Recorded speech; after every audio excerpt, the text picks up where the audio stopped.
better to have a short life that is full of what you like doing than a long life spent in a miserable way. BackStory, the part of the story that probably tells us more truth about life than the story itself. It's the part that always gets cut because it's not that important to the hero's journey. But I think it might be the most important part to our journey. See, growing up, I lived in a world where whatever happened on screen was all that mattered to me.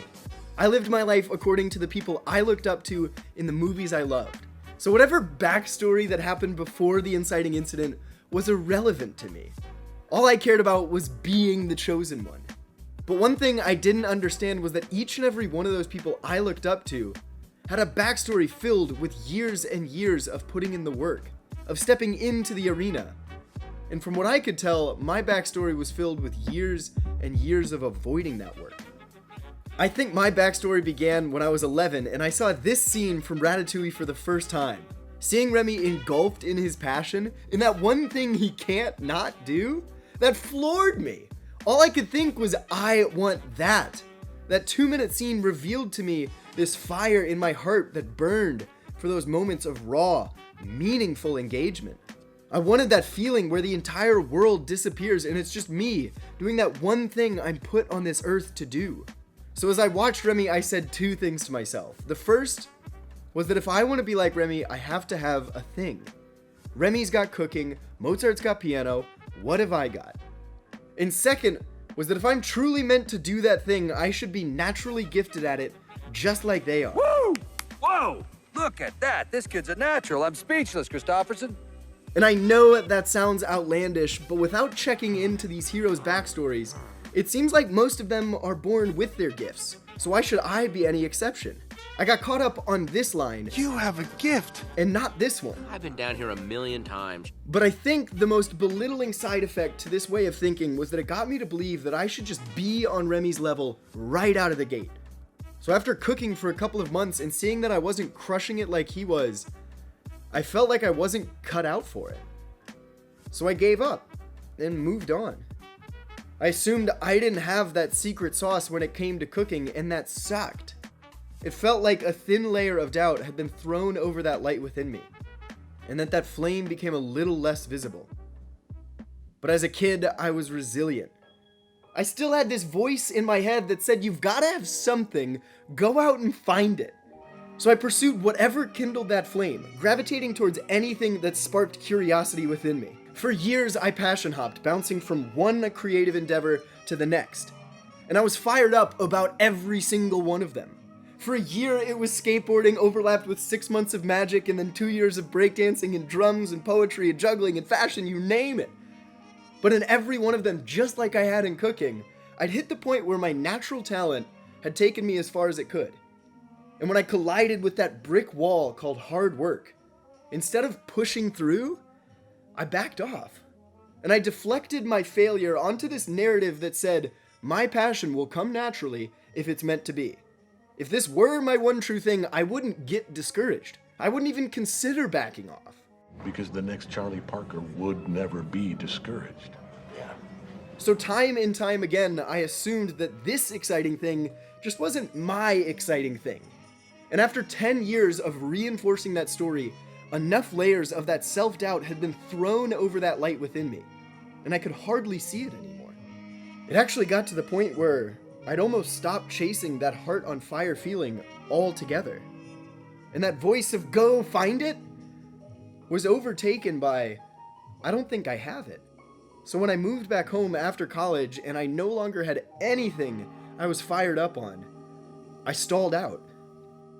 And I fell headlong into what I call the gray space. To explain the gray space, let me start with this quote by Theodore Roosevelt.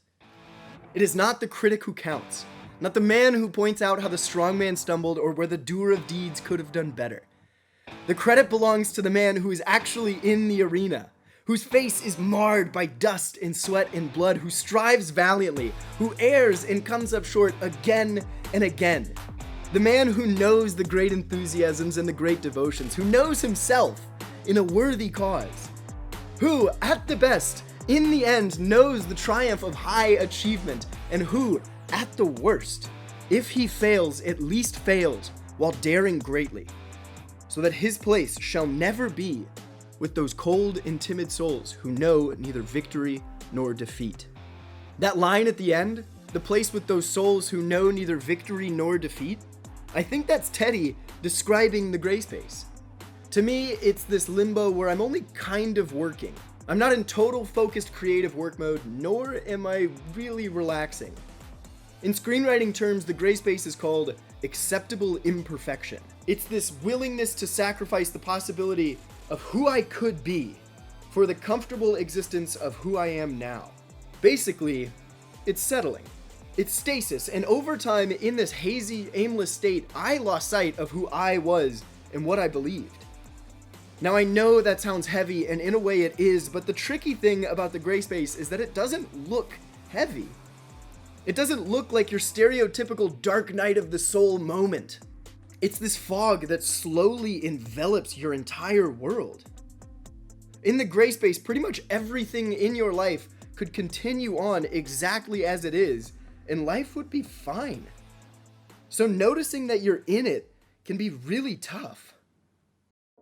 In daily life, the gray space looks a lot more like this, or even this, and I wish it was a bit more dramatic than that, because then I might have noticed I was stuck in it sooner, but it's not.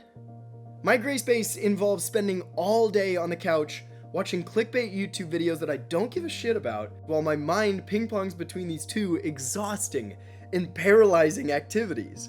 I'm either toiling with an endless array of imponderable existential questions about meaning and purpose, or I'm looping this mental movie compilation of all the lives I think I should be living.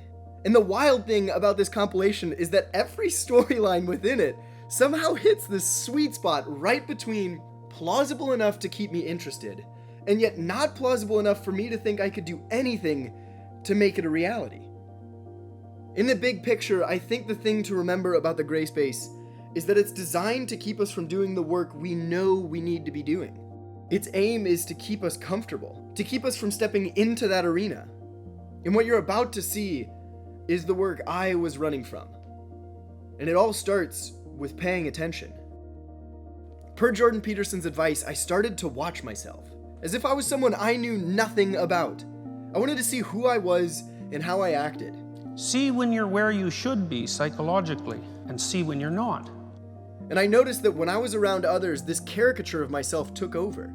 He'd pretend to have it all figured out, and he'd preach about vulnerability and authenticity and the absolute necessity of pursuing your passion. But behind the scenes, I wasn't living it. This caricature was an amalgamation of all of the aspects of who I believed I should be. This guy was geared up with an arsenal of self-help tools and tricks and quotes that he'd just sling out to whoever would listen, and it made me look really good. Hello, good. And letting him call the shots made life a lot easier because it meant that no one would see who I actually was. I believed that if I just shined bright enough as this guy, I could convince enough people to kindle the fires in their hearts and secretly blind them to the fact that that fire was dwindling within mine. As I followed this thread further, I saw that it was tied to this fear I had because I wasn't doing any of the things I said I would. I mean, for years I'd told the world I was going to live this incredible life as a master of my craft. I was supposed to be on top of the world. There's no way I could let you know that I spent all day in bed. And for the longest time, I'd believed that it was working. But the truth is, the people that matter in my life could always see right through him. I look at you, I don't see an intelligent, confident man. I see a cocky, scared, shitless kid. Personally, I don't give a shit about all that, because you know what? I can't learn anything from you. I can't read in some fucking book. Unless you want to talk about you, who you are, then I'm fascinated. I'm in. But you don't want to do that, do you, sport? You're terrified of what you might say. I was so scared to even be honest with myself. Because addressing this guy brought to the table the possibility of losing him. And he was my last line of defense, and losing that freaked me out. Because if I'm none of him, if I'm none of the aspects of who I think I should be, who am I?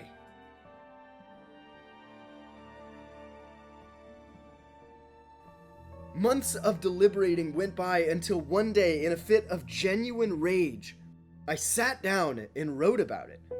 I was infuriated with the person I was becoming, and the only way I could let that fury out was to put my butt in a chair and write about it. So I wrote part of this poem called Armor. And it's all about this king who sits high up in his castle shouting orders of courage in the face of fear, with no courage of his own. This king who protects himself with armies of empty affirmations and castle walls constructed of cliches. As I wrote, I began to describe this small door hidden behind his throne. And behind that door was a stairway that led down into the mountain. As I followed that stairway deeper and deeper through layers of earth and stone, I came to this cellar door.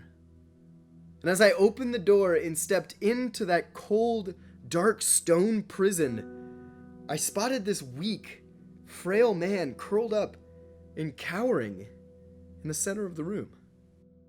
And when I approached, I saw that this weak, broken man was the true version of the king. This was who the king really was. This was who I really was. And I'd hidden him from the world and from myself because he knew the truth. The truth that I have no idea what I meant to do in this life. And that terrified me. I was ashamed of that truth because all I wanted to be was someone who knew what their one true thing was, and I wasn't. So as I wrote, I questioned how I'd trapped this part of myself down here, and a laundry list of fears just poured out of me. That list boiled down to these two basic beliefs, these two scripts that I'd rehearsed on fear's behalf. The first of fear's scripts said, "Stay put. It's safe here. You won't get hurt again. You won't fail if you just stay here." And the second was this idea that said, even if you were to go out there, there's no way you could achieve the goals you've set for yourself. They're just too big. You'll just end up right back here. And just by looking at my backstory, fear was right. But somehow, in putting words to these fears, in articulating them, in shining some light on the tethers I'd been using to trap myself down here, I discovered this loophole. I understood that although fear might be able to guarantee that it's safe here, fear can't actually guarantee that I won't achieve the goals I've set for myself. And then I stopped writing and closed my eyes and envisioned myself in that cellar, but this time not as the onlooker, not in the third person, but in the first person. I envisioned myself as this weak and broken man who'd given up. And I stepped into him. I became my weakest self. And as scary and as shameful and as sad as it was, it felt right. I felt intact.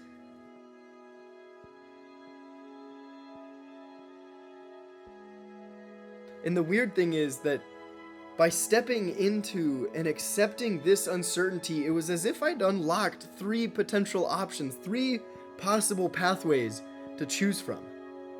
Option 1 was to dedicate my life to climbing out of this darkness and hunt for my passion, to never find it, and then die.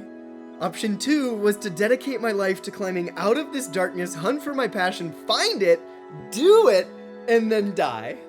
Or option 3, which was to stay here and live the rest of my life in fear of the unknown, and then die. And while I didn't know if 1 or 2 would generate the life I wanted, I did know that I could eliminate option 3. Because when I see it laid out like that, just wasting away here in this wretched place wasn't a valid option. I saw that the safety in this gray space came at the cost of future, meaningfully engaged moments, and that staying here eliminated almost any hope of that flame within me burning brighter. And by cutting out option 3, it was as if I'd given myself permission to fail, to not know what my one true thing was, but to continue on anyway. And as ridiculous and as cheesy as it sounds, in that stone cellar, in that dismal state, I crawled. I craned my arm and I dragged myself to that imaginary cellar door, and with the little strength I had left, I clung to that steel latch and I pried it open. And as I faded from this mental experience, I looked up and I glimpsed this tiny, faint light in the distance. As I came back to reality and opened my eyes, I felt this physiological sensation of relief. It was like someone was patting me on the heart saying, "Way to go, son, way to dig deep." And it felt like the grip of fear had slackened, as though a thin layer of that doubt and fear had lifted from atop that flame within me, and that light became a little bit brighter. And while I wish I could tell you that this was the moment I knew I was going to turn it all around, I can't. Because all at once, doubt flooded back. All I could think was, this cellar experience is all fine and dandy in the metaphysical imaginary world, but how am I going to make it a reality? How am I going to make this any different from every other time I tried to polish myself up? Truth is, in that moment, I didn't think I had the strength. I believed that I didn't have the conviction to actually do this, to open my cellar door in my physical reality. But then this thought jumped out and said, "Ian, it doesn't have anything to do with conviction. Take action." And I chose that thought. I placed my bet on the idea that action, regardless of my self-conviction, could get me out of this darkness. And then I thought about how Remy and all of the people I looked up to did what they could with the tools that they had at the time. And the only tool I had at the time was me. This physical body, this life I was living. And I knew that if I wanted to be someone who did their one true thing, I had to be someone capable of doing that thing. So rebuilding myself, rebuilding my physical architecture, revealed itself as my cellar door, as the first passage on this long climb out of the darkness. This time with the understanding that my backstory is the opportunity to strengthen the muscle that allows me to step into the arena time and time again. That every step, every inch is essential. But the coolest thing is that this time, I'm doing it from my weakest point. I'm doing it alongside all of my weaknesses and doubts and fears. This time I'm doing it as me. So I'll leave you with this. It all comes down to choice. I'm the one who chose to bury that flame. I'm the one who chose to cling to the stories fear told me, and I'm the one who chose to give up. But all that tells me is that the choice is still mine. I have the choice to try again. I have the choice to kindle that flame, and I have the choice to step back into the arena. So regardless of whether you're born with your gift or you've got to go hunting for it, regardless of whether or not there's one job only you can do, regardless of whether you think you have what it takes, do something. Accept your weakest self and take action from there. Because the choice is yours and it always has been. This is your backstory. Choose it.